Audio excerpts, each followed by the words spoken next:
نحمده ونصلي ونسلم على رسوله الكريم اما بعد فاعوذ بالله السميع العليم من الشيطان الرجيم بسم اللہ الرحمن الرحیم۔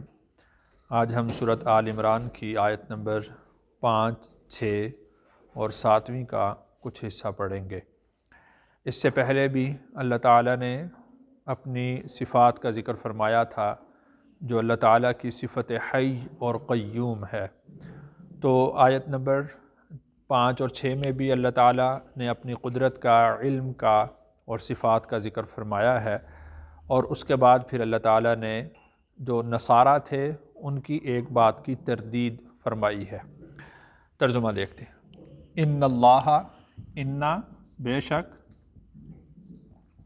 اللہ اللہ، لا یخفا نہیں ہے چھپی، علیہ اس پر، شیئن کوئی چیز، فی الارض زمین میں، ولا فی السماء واو کا مطلب اور، لا نہ ہی، فی السماء فی کا مطلب میں، السماء آسمانوں۔ تو ترجمہ یہ ہوا کہ بے شک اللہ سے نہ کوئی چیز زمین میں چھپی ہے اور نہ ہی کوئی چیز آسمان میں چھپی ہوئی ہے۔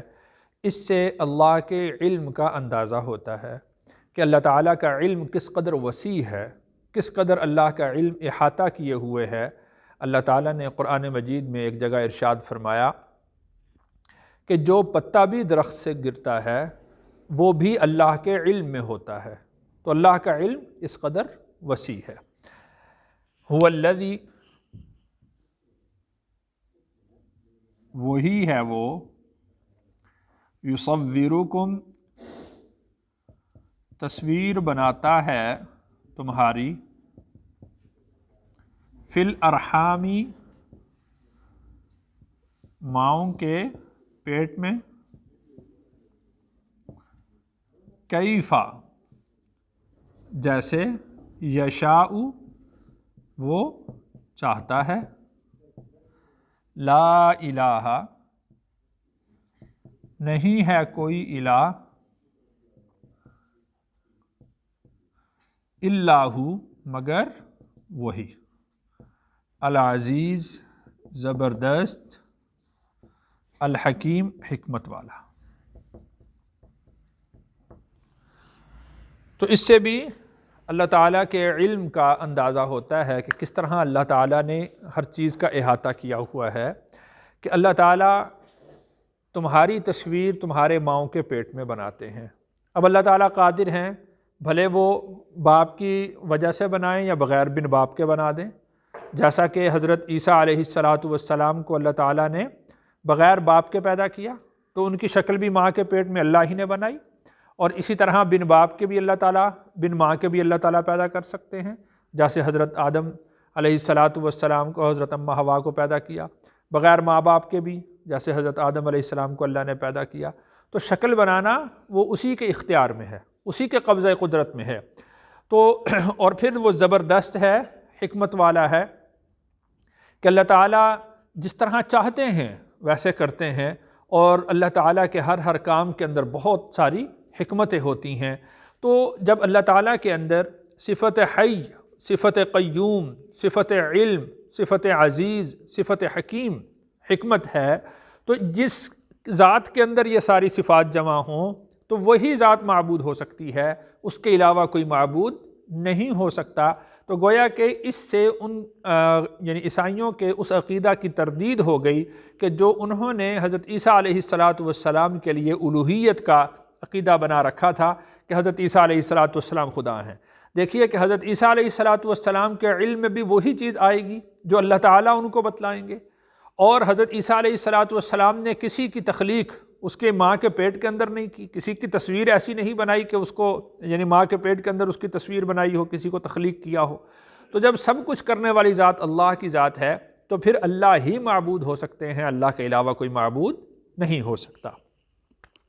هو الذی، وہی وہ ذات ہے، انزلا جس نے نازل کیا،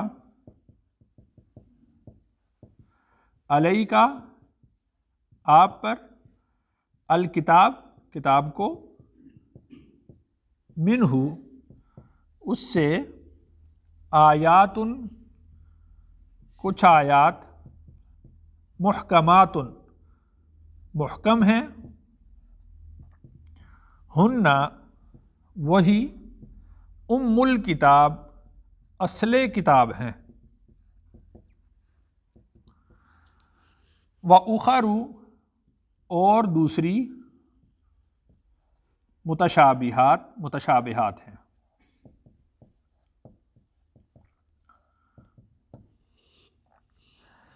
تو اللہ ہی کی ذات ہے جس نے آپ پر کتاب کو نازل کیا، اور اس نے اس کتاب کے اندر کچھ آیات محکم رکھیں اور کچھ آیات متشابہ رکھیں۔ محکم آیات ان کو کہتے ہیں کہ جس کے معانی، جس کا مفہوم اس شخص پر واضح ہو، بین ہو، ظاہر ہو، کہ جو شخص قواعد عربیہ کو اچھے طریقے سے جانتا ہے، جب وہ ان کو پڑھے گا تو ان کے معانی اور مفہوم اچھے طریقے سے سمجھ جائے گا۔ اور متشابہ آیات ان کو کہا جاتا ہے کہ جن کے معانی اور مفہوم قواعد عربیہ پڑھنے والے پر بھی مکمل طور پر واضح نہ ہوں، ان کو متشابہ کہہ دیا جاتا ہے۔ تو قرآن مجید کی کچھ آیات ایسی ہیں کہ جو محکم ہیں، اور کچھ آیات ایسی ہیں جو متشابہ ہیں۔ متشابہ آیات کا حکم یہ ہے کہ یہ آیات محکم آیات کے مطابق دیکھی جائیں گی۔ اگر ان کا معنی اور مفہوم محکم آیات سے واضح ہوتا ہو، ان سے ملتا ہو، تو ان کو تسلیم کر لیا جائے گا، اس کی تشریح ویسی ہی کی جائے گی۔ اور اگر متشابہ آیات کا مفہوم محکم آیات کے مطابق نہ ہو تو پھر اس کو چھوڑ دیا جائے گا اور اس کو اللہ کے سپرد کر دیا جائے گا۔ اب مثال کے طور پر دیکھیے کہ حضرت عیسیٰ علیہ السلام کے بارے میں قرآن مجید میں کلمۃ اللہ و روح منہ کے الفاظ استعمال ہوئے کہ اللہ کا کلمہ ہے، اللہ کی روح ہے۔ اب دیکھیے کہ یہ معنی کلمۃ اللہ کا معنی کیا ہے، روح منہ اس کا معنی کیا ہے۔ تو اس کو اگر ہم قرآن مجید کی دوسری آیات میں دیکھتے ہیں تو وہاں پر یہ بات معلوم ہوتی ہے کہ حضرت عیسیٰ علیہ السلام بھی اور حضرت بی بی مریم سلام اللہ علیہا، یہ دونوں اللہ کے بندے تھے۔ کانا یاکلان الطعام، یہ کھانا کھایا کرتے تھے۔ تو اس کا معنی یہ ہوا کہ کلمۃ اللہ یا روح من کا وہ معنی مراد نہیں لیا جائے گا کہ جو معنی نصرانی لیتے ہیں یا نصارہ لیتے ہیں، بلکہ اس کا معنی اور مفہوم وہ لیا جائے گا کہ وہ بھی اللہ ہی کے ایک بندے تھے، اللہ نے امر کن سے ان کو پیدا کیا، اللہ کے حکم سے، اللہ کے ارادہ سے پیدا ہوئے۔ تو وکلمۃ اللہ و روح من کا مطلب یہ ہوا۔ اور اسی طرح دوسری وہ آیات کہ جن کا معنی اور مفہوم بالکل واضح نہیں ہو سکتا، مثال کے طور پر جیسے الف لام میم، کاف ہا یا عین صاد۔ اسی طرح قرآن مجید میں آتا ہے والتفت الساق بالساق ید اللہ فوق ایدیہم، اللہ کا ہاتھ، اللہ کی پنڈلی، اور اسی طرح جو دوسرے معنی ہیں۔ اب یہ معنی اس کے جو محکم آیات ہیں ان کے اندر بھی کہیں اس کی تشریح نہیں کی گئی، تو ان کو ایسے ہی چھوڑ دیا جائے گا کہ کما یلیق بشأنہ، جیسا کہ اللہ کی شان کے مناسب ہوگا۔ تو یہ محکم اور متشابہ آیات میں فرق ہوتا ہے۔ حضرت عائشہ رضی اللہ عنہا فرماتی ہیں کہ جب تم دیکھو ان لوگوں کو جو متشابہ آیات کے پیچھے یعنی پیچھے پڑتے ہیں، ان کی تعویل کرتے ہیں، تو پھر تم ان سے دور بھاگو، اس لیے کہ یہ ایسے لوگ ہیں جو خود بھی گمراہ ہیں اور دوسروں کو بھی گمراہ کرنے والے ہیں۔ یعنی اس کا مطلب یہ ہے کہ جو محکم آیات ہیں ان آیات پر عمل کرنا چاہیے، اور جو متشابہ آیات ہیں جب ان کے معانی اور مفہوم واضح نہیں ہیں تو ان کا متعلق ہم سے ایسا سوال بھی نہیں کیا جائے گا، ہم سے اس کا یہی سوال ہوگا کہ تمہارا ایمان اور عقیدہ تھا یا نہیں، تو اس پر ہمارا ایمان اور عقیدہ ہے، اس سے زیادہ ہم سے سوال نہیں ہوگا۔ فَأَمَّا الَّذِينَ، پھر وہ لوگ، فی قلوبہم، فی میں، قلوبہم ان کے دل، ان کے دلوں میں، زیغن کجی ہے، فیتبعون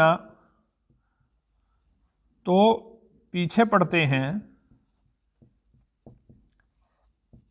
ما جو، تشابہ متشابہ ہیں، منہ اس سے، ابتغاء الفتنتی فتنہ کو تلاش کرتے ہوئے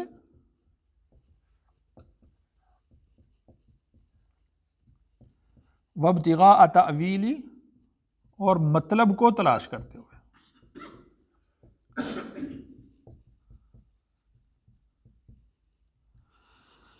وما یعلم اور نہیں جانتے تأویلہ اس کا مطلب الا اللہ مگر اللہ. تو اللہ تعالیٰ نے خود بیان فرما دیا کہ وہ لوگ کہ جن کے دلوں میں کجی ہے وہ متشابہ آیات کے پیچھے پڑتے ہیں. نہیں جی اس کا معنی کیا ہے، اس کا مفہوم کیا ہے، ان متشابہ آیات کے پیچھے پڑتے ہیں، اور ان کا مقصد کوئی علم کی کھوج نہیں ہوتا، بلکہ ان کا مقصد کیا ہوتا ہے؟ ابتغاء الفتنہ، لوگوں کو فتنہ میں مبتلا کرنا، آزمائش میں مبتلا کرنا، لوگوں کے ذہنوں کو خراب کرنا، وابتغاء تأویلی اور اس کے مطلب اور معانی کو تلاش کرنے کی کوشش کرنا کہ یہ کیا ہے اور اس کا معنی کیا ہے، اس طرح کیا ہوگا. یعنی یوں سمجھ لیجئے کہ ایسی تفاصیل کہ جس کا عمل کے ساتھ کوئی تعلق نہیں، ایسی چیزوں کے پیچھے پڑیں گے. اللہ نے آگے ارشاد فرمایا کہ وما یعلم تأویلہ الا اللہ، ان کا مطلب سوائے اللہ کے کوئی نہیں جانتا. جب اللہ تعالیٰ نے خود بیان فرما دیا کہ اس کا مطلب اللہ کے علاوہ کوئی نہیں جانتا، تو پھر اس کی کھوج کرنے کی ضرورت نہیں ہے.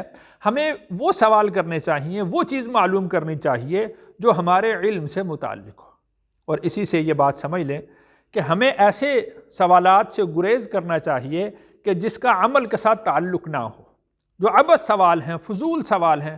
اب مثال کے طور پر سوال اس طرح بھی آیا کہ اصحاب کہف کے کتے کا رنگ کیا تھا، اور اس طرح بھی سوال آیا کہ ابراہیم علیہ السلام نے جو دمبا ذبح کیا اس کا گوشت کس نے کھایا. تو یہ عبث سوال ہیں، فضول سوال ہیں، ان کا عمل کے ساتھ کوئی تعلق نہیں. سوال وہ ہونا چاہیے جس کا عمل کے ساتھ تعلق ہو، فرائض کے ساتھ تعلق ہو، واجبات سے تعلق ہو، سنتوں سے تعلق ہو.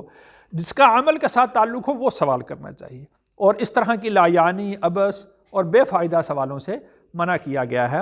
رسول اکرم صلی اللہ علیہ وسلم نے ارشاد فرمایا کہ تم سے پہلی امتیں کثرت سوال کی وجہ سے ہلاک کر دی گئیں.